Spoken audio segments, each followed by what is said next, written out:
Okay, guys. So we're going to do chapter 20, endocrine hematological emergencies. Definitely not my strongest chapter, so bear with me on this one, please. And we will get through it. So, awareness that diabetic emergencies cause altered mental status, and the anatomy and physiology, pathophysiology assessment, and management of acute diabetic emergencies. This is a very important chapter. So when I say it's not my strongest, I know the signs to look for, how to treat it, all of that. It's as always, the reading side of it. So just kind of bear with me. Anatomy, physiology, pathophysiology, assessment and management of the sickle cell crisis, clotting disorders. Um, the endocrine system influences nearly every cell, organ, and function of the body. The endocrine disorders can have many signs and symptoms. At this level, we keep it pretty basic. If you move on to advanced or paramedic, you're going to get a lot more into the Krebs cycle and how our body breaks down all these sugars and fats and carbohydrates and stuff. But in this one, we just kind of touch on it. So definitely read your chapter and let me know if you have questions. Um, hematology, hematologic emergencies, difficult to assess and treat. So endocrine system is a communication system that controls functions inside the body. So there's gland secretion, message hormones. There's hormones affect end organs, tissues, and cells. Endocrine disorders are caused by an internal communication problem. Something's not doing its job, pretty much. Glucose metabolism. Brain needs glucose and oxygen. Insulin is necessary for glucose to enter the cells, and without enough insulin, cells don't get fed. So, if you look at glucose, every time we say glucose, if you'll think of it as either fuel or food, that's what our cells need. Our cells can build our tissues can build our organs, right? We've been through this in previous chapters. So we have to have insulin. Insulin is the key or the doorway so glucose can get to those cells. We have to open our gas tank before we can put gas in our car. Well, that's insulin. Insulin is what opens that lid for us. And if we don't have that insulin, if we don't have that fuel, car doesn't run. Neither do we. Same concept. Um, the pancreas produces and stores glucagon and insulin. The pancreas isolates and Langerhans have alpha and beta cells. So your alpha cells produce glucagon, your beta cells produce that insulin. Diabetes mellitus impairs the body's ability to use glucose for fuel. Without treatment, blood glucose levels become too high. Complications include blindness, cardiovascular disease, and kidney failure. You need to know the signs and symptoms of blood glucose. That is high, which is hyperglycemia, low, which is hypoglycemia. Hyperglycemia and hypoglycemia can occur with diabetes mellitus type 1 and type 2. All hypoglycemic patients require prompt treatment. This can be a life-threatening emergency. Autoimmune disorders where the immune system produces antibodies against the pancreatic beta cells, missing the pancreatic hormone insulin. Without insulin, glucose can't enter the cells and the cells cannot produce energy. Back to when I was talking about filling up your car. Um,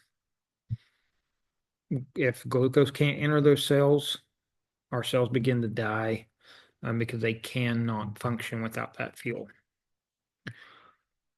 Onset usually appears from early childhood through the fourth decade of life. The immune system destroys the ability of the pancreas to produce insulin. Patients must obtain insulin from another external source. patients with type 1 diabetes cannot survive without insulin.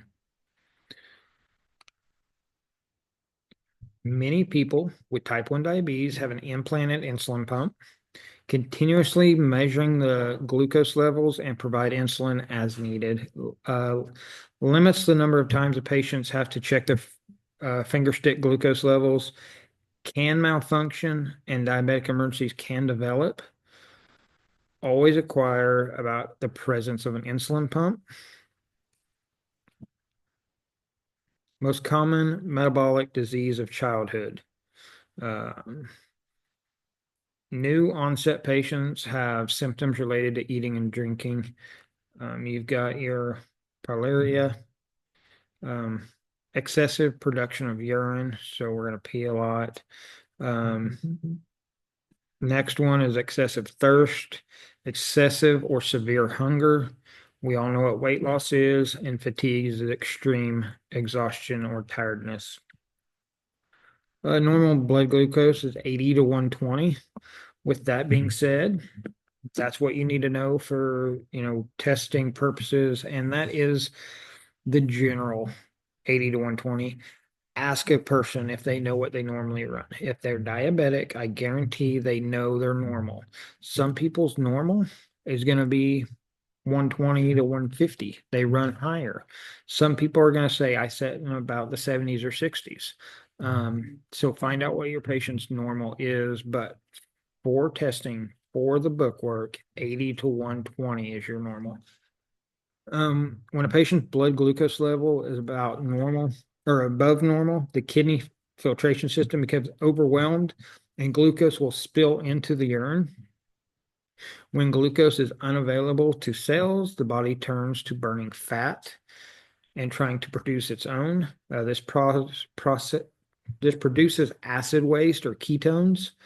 As ketones levels go up in the blood, they spill into the urine. Kidneys cannot maintain acid-base balance, which is in your book.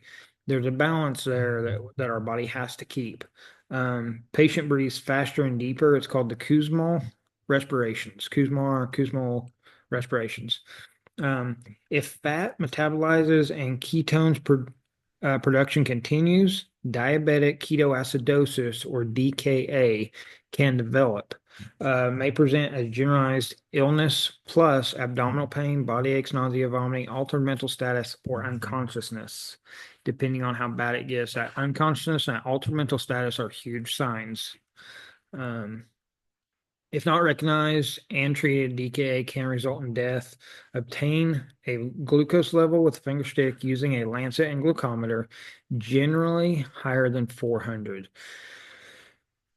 As you learn how to do this stuff, a finger stick, your glucometer might just say high and read your owner's manual beforehand. That can be 450 or above, 400 or above, 500 or above. Each one will read a different number or have a max and a minimum number. So if it just says high, you're in bad shape, and we need to be taking care of these patients. Let's see. Type 2 diabetes caused by resistance to the effect of insulin at the cellular level.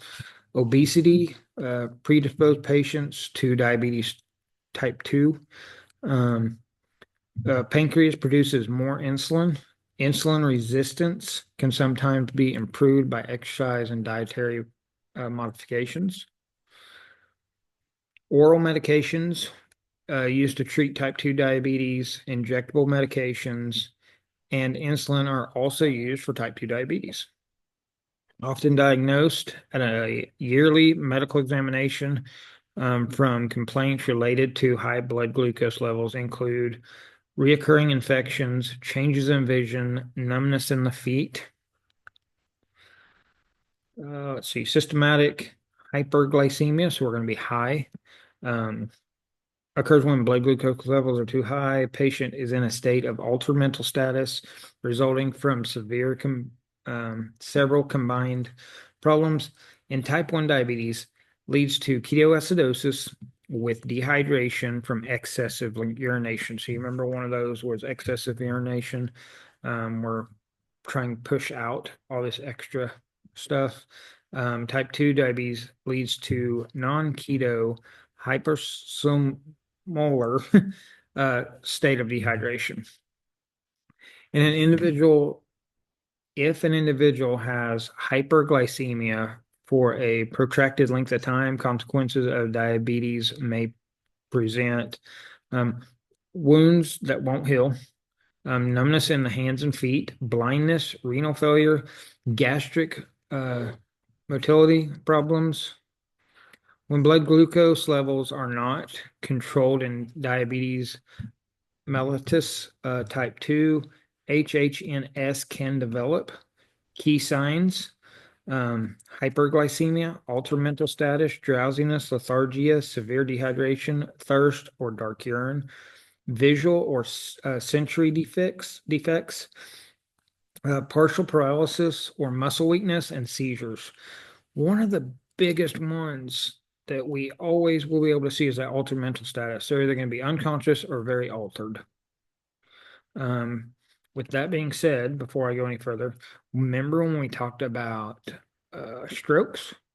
A stroke can mimic diabetic emergency. Diabetic emergencies can mimic a stroke. Just keep that in mind. That's why we want to get a finger stick as one of our baseline set of vitals, because it rules out or tells us that that is a problem. Higher glucose levels in the blood cause the excretion of glucose in the urine. Increased fluid intake causes pyroluria, excessive urination. Urine becomes dark and concentrated. Patient may become unconscious or have seizure activity due to severe dehydration. A patient's blood glucose level drops and must be corrected swiftly. Can occur in patients who inject insulin or use oral medications to stimulate the pancreas to produce more insulin. When insulin levels remain high, glucose is rapidly taken out of the blood. If glucose levels fall, there may be an insufficient amount to supply to the brain. Our glucose is just like our oxygen. We have to have it going to our brain and to our tissue. We have to.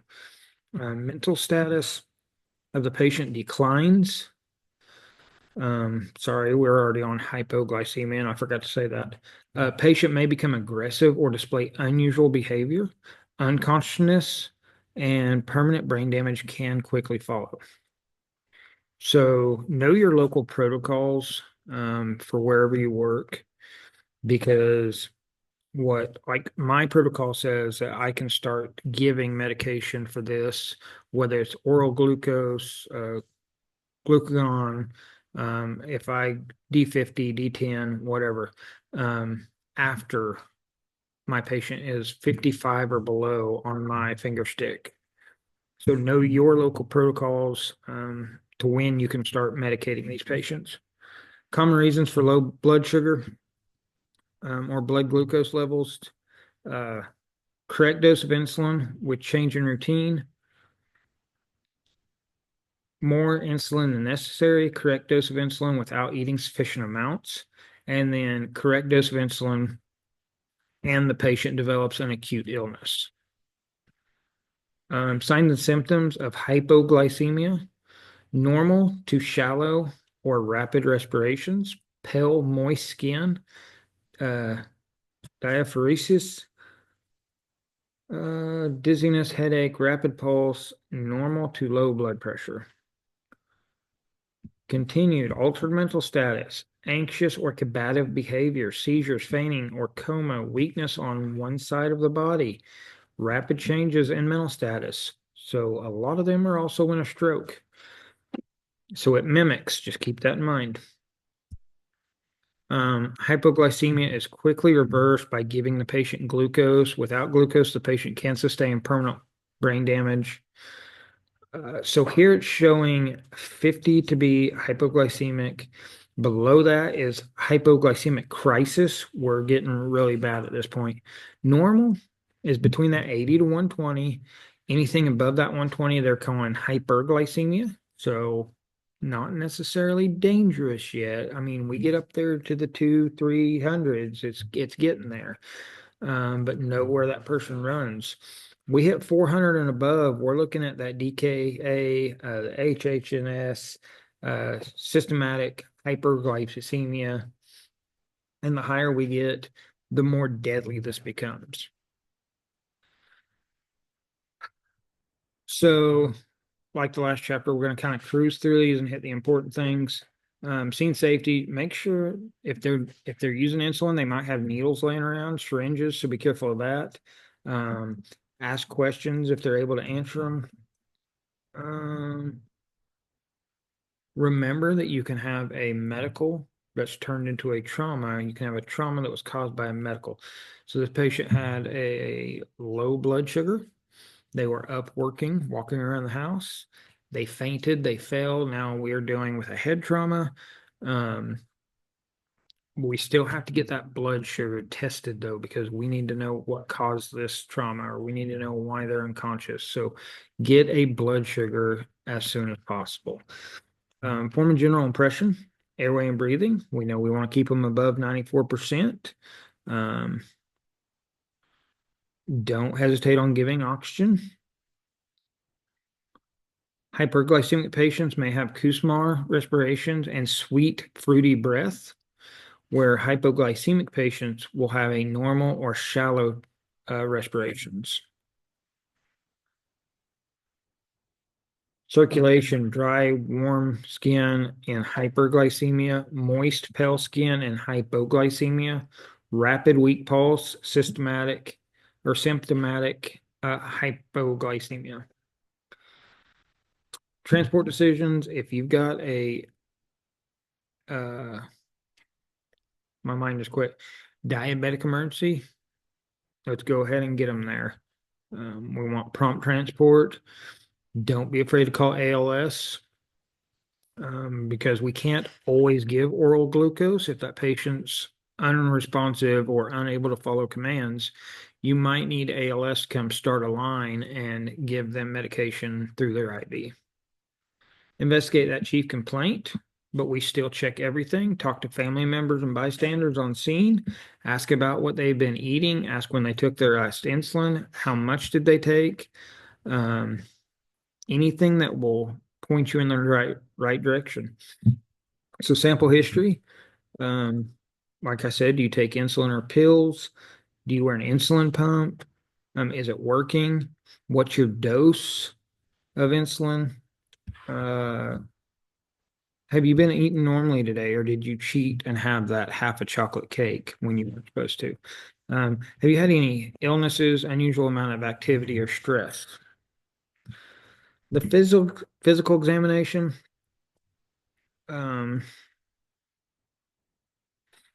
We still need to focus on the problem, but check all body systems. When you suspect a diabetic related problem, focus on mental status and the ability to swallow and the ability to protect that airway, because they can actually vomit or they can become unconscious, and the tongue falls in their throat and blocks the airway. Before we give that oral glucose, make them follow some commands. Can you swallow for me? Can you stick out your tongue? Can you cough? Doing those simple steps before we start giving oral glucose can save you choking or aspiration problem. Vital signs, use glucometer, or know your local protocols. Hypoglycemia, respirations are normal to rapid, pulse is weak and rapid, and skin is typically pale and clammy with low blood sugar or blood pressure, sorry. Hyperglycemia, respirations may be deep and rapid, pulse may be rapid, weak and thready.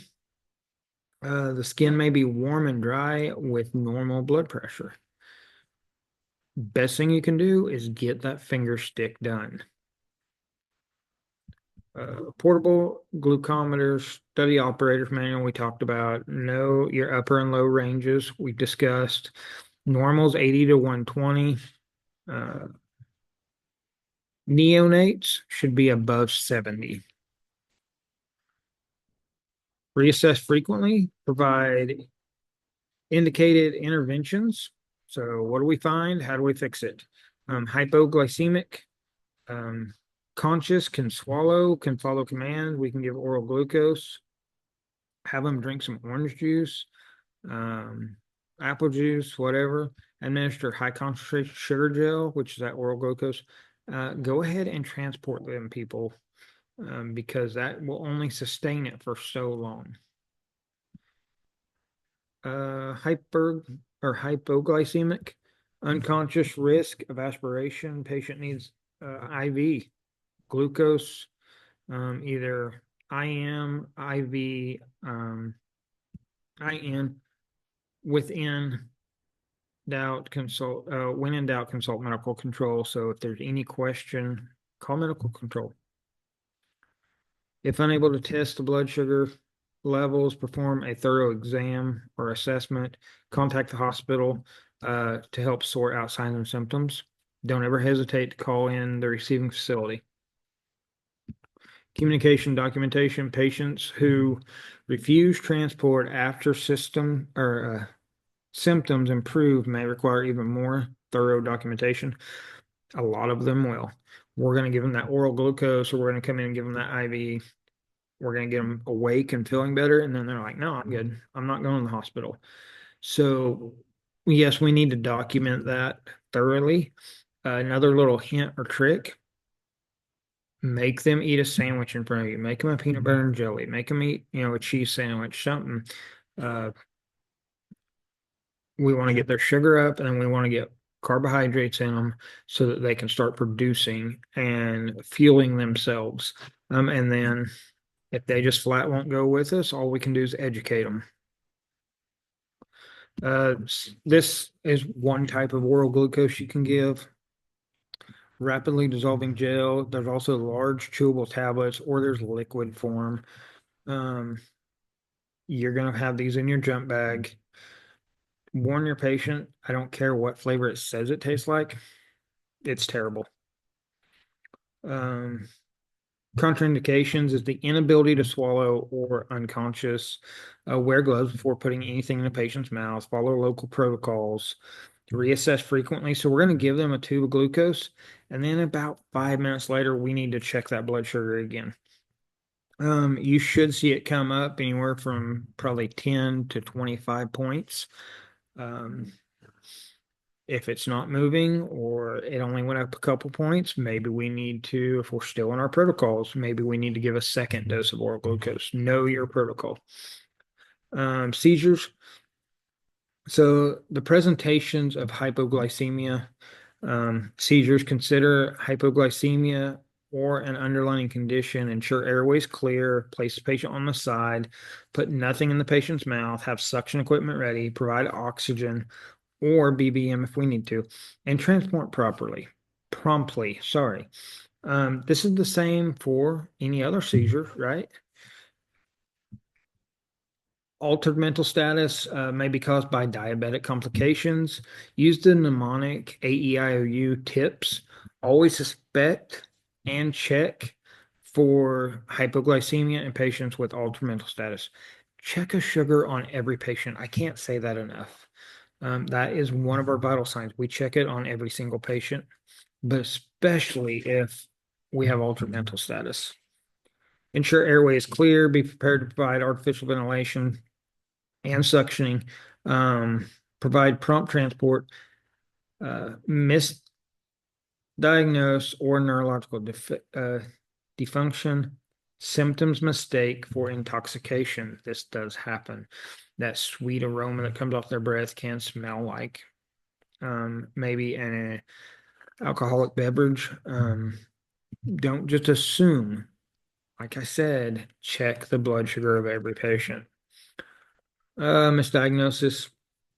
A diabetic patient confined by police is at risk. Look for emergency medical identification bracelets, necklaces, or cards. Perform blood glucose test at the scene. And diabetics and alcoholism can coexist in patients, but it's a bad combination. Relationship to airway management. Patients with altered mental status can lose gag reflex. Vomit or tongue may obstruct airway. Carefully monitor the airway, place patient in lateral recumbent position, and make sure suction is available. Hematology is the study of blood-related diseases. So we're going to go a little different route now. 4 disorders that can create a pre-hospital emergency. So we got our sickle cell disease, hemophilia A, thrombophilia, sorry, and anemia. So blood is made up of 4 components. We've got our red blood cells containing the hemoglobin, which carries oxygen to the tissue. We've got our white blood cells, collect dead cells and provide for their correct disposal, and they are also our white blood cells. If you think them, they are our warrior cells. They fight against infection. Platelets are essential for clot formation, and then plasma serves as a transportation medium. So sickle cell disease, inherited disorder, affects red blood cells, predominantly in people of African or Caribbean or South American ancestry. Misshapen, misshapen red blood cells lead to dysfunction and oxygen binding, and the clotting ability. And there's a picture coming up here in a little bit of a sickle cell. Sickle cells have a short lifespan. They result in more cellular waste product and contributing to sludging of the blood. Complications include anemia, gallstones, jaundice, and splentic dysfunction. Vascular occlusions with ischemia, acute chest syndrome, stroke, joint necrosis, pain crisis, acute and chronic organ dysfunctions or failure, retinal, retinal, I can't say it. Yeah, increased risk of infection. So there's that sickle cell. Normal blood cell is this right here. You can see the nice round donut shapes. These are sickle cells. These are still a red blood cell, but they're in the shape of a sickle. You can't carry near as much oxygen on them, and like it said, the cell or the blood cell life is a lot less. So clotting disorders or hemophilia, rare. Only about 20,000 Americans have this disorder. Hemophilia A affects mostly males. Clotting disorder, once again, decreased ability to create a clot after an injury, which can be life-threatening.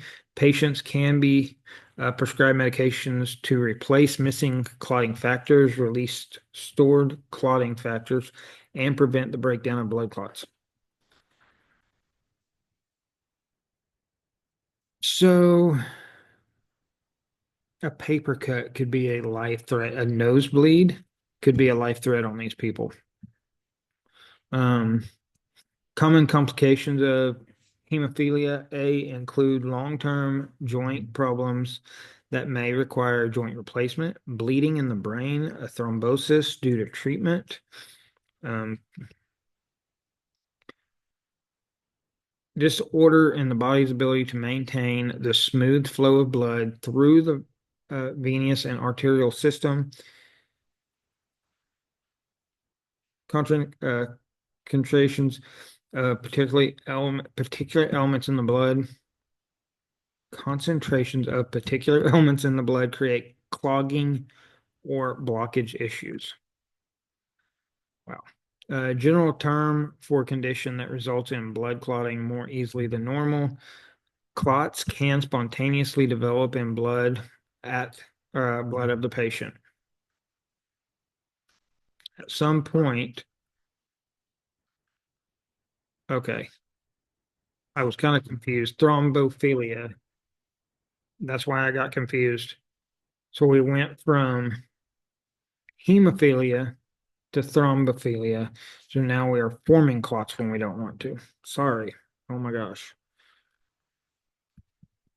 Deep vein thrombosis or DVT, common medical problem in said patients that sit still a lot and in patients who have had recent injuries or surgeries. Methods to prevent blood clot formation, blood thinning medications, compression stockings, and mechanical devices. Risk factors is joint replacement surgery, remaining, sitting still, sitting, standing, laying down for long periods of time. Treatment, anticoagulant, coagulation therapy. Medications are typically administered for at least 3 months after diagnosis of a deep vein thrombosis. Clot from a DVT can travel from the patient's lower extremities to the lung, causing a pulmonary embolism, which we talked about in chapter 16, respiratory emergencies. Clotting disorder, anemia, an abnormally low number of red blood cells. Blood is unable to deliver adequate amounts of oxygen to the tissue. Pulse oximetry may indicate an adequate saturation, even though the tissues are hypoxic. Most sickle cell patients have had a crisis before. They're going to know wear your gloves and eye protection and consider ALS support. Perform cervical spine immobilization if necessary. Form a general impression, airway and breathing. We know how to do that. Sickle cell crisis patients may have increased respiration and signs of pneumonia. Manage respiratory distress. These sickle cell patients are going to know they have sickle cell most of the time. So they're going to have an increased heart rate. Suspected hemophilia patients, be alert for signs of acute blood loss, note bleeding of unknown origin, be alert for signs of hypoxia, make transport decisions. I'm going to go ahead and say probably rapid, because if they're calling you, there's a problem already. Watch for signs of shock. Obtain history and present illness and responsive patients, family, bystanders. Physical signs indicate sickle cell crisis, so swelling of the fingers and toes, priapism, and jaundice. Ask about single locations or felt throughout the body, visual disturbances, nausea, vomiting, abdominal cramping, chest pain, and shortness of breath. When you get that history, have you had a crisis before? When was the last time you had a crisis? How did your last crisis resolve? Recent illness, usually amount of activity or stress. During that physical examination, focus on major joints, evaluate and document mental status using that AVPU. Vital signs, obtain complete set of vital signs. Look for signs of sickle cell crisis. Use the pulse oximetry if available. We're going to reassess, depending on patient, every 5 minutes if they're unstable, 15 minutes if they're stable, or when we're done assessing, we reassess. You have nothing better to do. Evaluate interventions, adjust or change the interventions as needed, document each assessment, communicate with the hospital staff for continuity of care, and document clearly.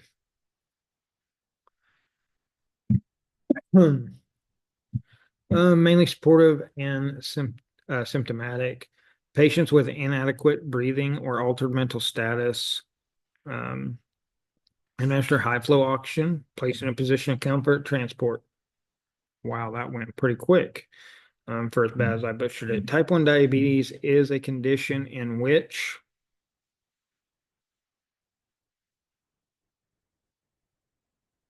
are we ready? Type 1 diabetes is a disease in which the pancreas fails to produce enough insulin or produce none at all. Insulin is a hormone that promotes the uptake of sugar from the bloodstream and into the cells. Without insulin, glucose utilization is impaired because it is not entering the cells. Remember, it has to get through the door before we can use it. A 45-year-old man with type 1 diabetes is found unresponsive. Which of the following questions is most important to ask his wife?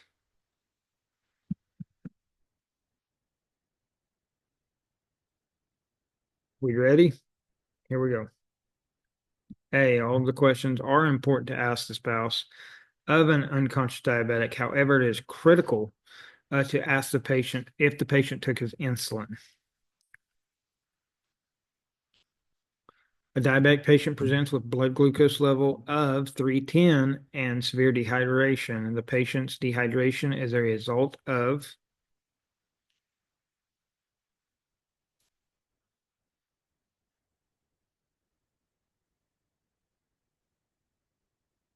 ready? Here we go. Severe hyperglycemia. The kidneys excrete excess glucose from the body. The process requires a large amount of water to accomplish. Therefore, water is excreted with the glucose, resulting in dehydration. Which combination of facts would most likely cause hypoglycemic crisis in a diabetic patient?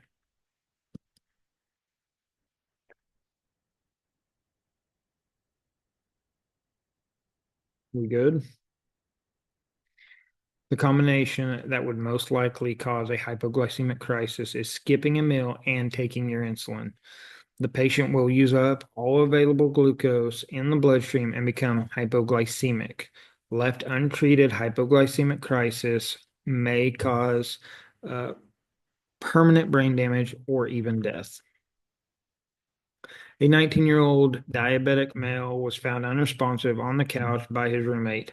After confirming that the patient is unresponsive, you should.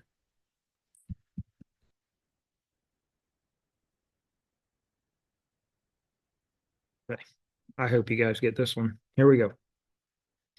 Immediately after determining the patient's unresponsive, your first action should be manually open his airway. We learned that way back. ABCs. What breathing pattern would you most likely encounter in a patient with diabetic ketoacidosis, DKA?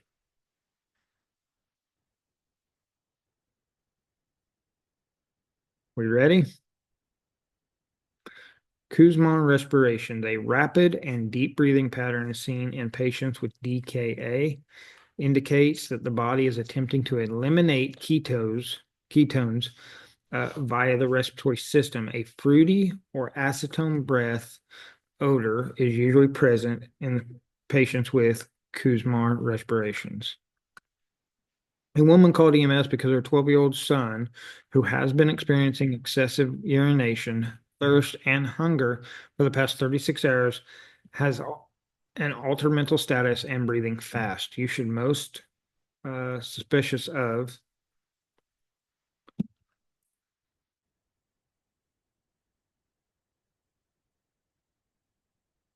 We good?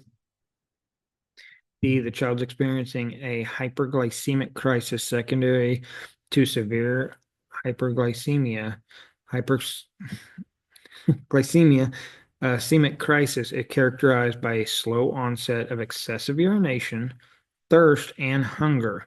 Other signs include rapid breathing, deep breathing with a fruity acetone breath odor, Kussmaul respirations. If the cells do not receive glucose, then we begin to metabolize.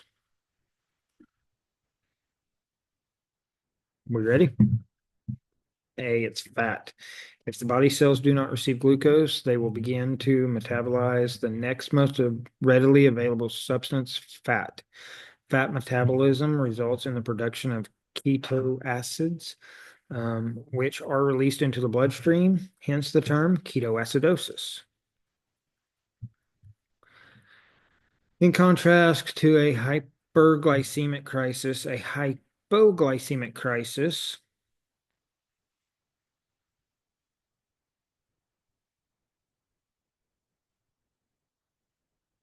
we good? The hypoglycemic crisis usually responds immediately following treatment with glucose. Patients with hyperglycemic crisis generally respond to treatment gradually within 6 to 12 hours following the appropriate treatment. Seizures can occur with both hyperglycemic crisis and hypoglycemic crisis, but are more common with patients in hypoglycemic crisis. Patients with diabetic ketoacidosis experience polydyspnea because,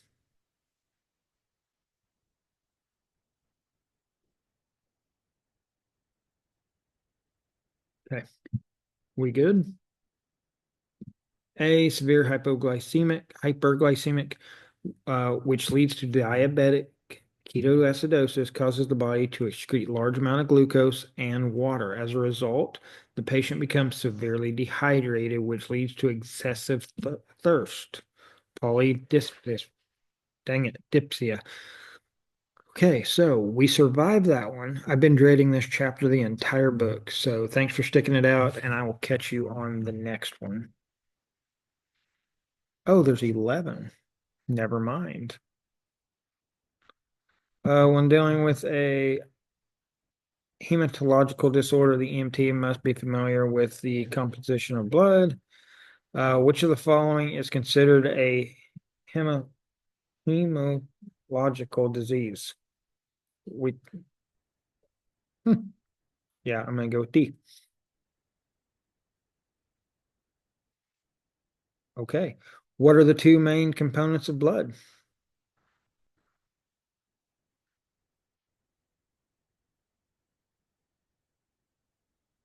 B, cells and plasma. The assessment of the patient with a hematological disorder is the same as it is with all other patients an EMT will encounter. In addition to obtaining a sample history, EMT should ask which of the following questions.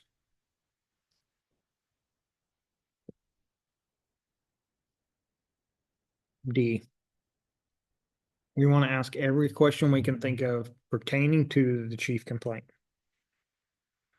Which one of the following is not an appropriate treatment for EMTs to provide to a patient who has a hematological disorder?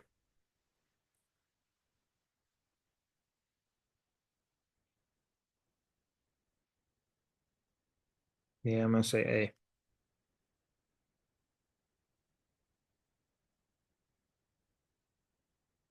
There we go. Now we're done.